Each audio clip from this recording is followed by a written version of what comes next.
it feels overwhelming. It feels impossible to move forward. Certainly, if as a team you're all at that point, and it can be very challenging to turn the ship around. But as the project manager, you are in the ideal position to lead that charge.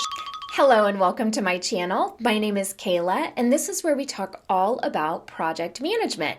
If you are a project manager who is looking for information, resources, support on how you can become better at what you do, then this is the place for you. We talk a lot about startups and lean teams and project management in general. So I want to invite you to subscribe to my channel and let me know what questions you have about project management, because I want to know how I can help you.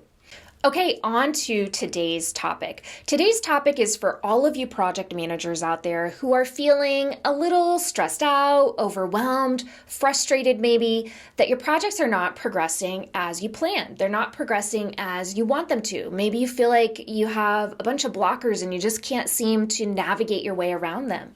Maybe you have a project team who has lost their motivation or excitement for the project, and you feel like every day you're taking one step forward, two steps back, and you just don't know how to get this thing going right. Well, let me tell you, I have been there too. I have been there personally, and I see this with project teams that I work with. And I've noticed a commonality between all projects that I've worked on that have gotten to this point. And what I like to do is I like to coach teams or project managers that I'm working with when they are at this point with their projects to consider an important question.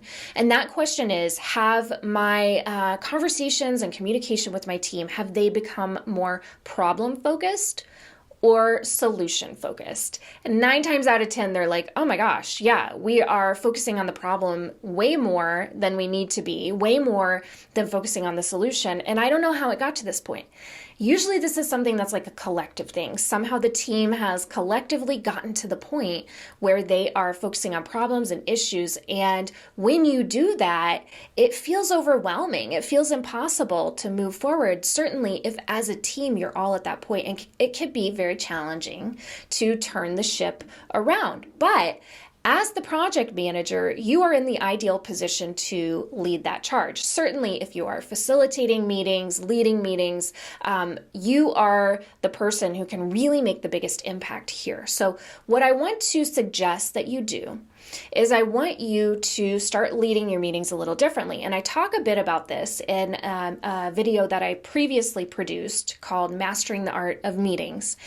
One thing that you are going to want to make clear to your team, and it'll take time for this to implement and become a best practice, but one thing I want you to implement with your team is that when we are coming to stand up, yes, come to stand up with your blockers. That is a really important part of stand up, is figuring out how to move past blockers, right? But along with the blockers, I want you to bring me at least one solution, okay? Because this is precious time that we all have together, and you know the problem. You know the problem intimately. You know what that is. We don't need to know what the problem is to the degree or the depth that you do, but what we do need to know is, okay, how do we best move forward collectively as a team? And when we're focusing so much on the problem, it becomes really difficult for us to wrap our minds around a solution. So as you're leading these meetings, certainly stand up. I want you to ask your team that when they come with a blocker, you need to have at least one solution. So that way you can use your time in the meeting to talk about solutions, not talk about problems. It'll take a while to get to the point where you notice, okay, now we really are talking more about solutions, but it is worth the time and energy to invest in that. It is worth the effort to shift that focus. Now, the idea is that you won't just think like this and stand up, right? Like the idea is that we want this way of thinking to really be a way of life for us, be more solution focused than problem focused. But in the beginning, you're going to have to be very intentional about it, especially in those meetings when you have everyone together and you're used to operating in a certain way. But be patient with it. It will make a big difference. I promise you it will. All right, that's all for today. I'd love to hear from you. What challenges are you experiencing in project management? I'll see you next time. Bye.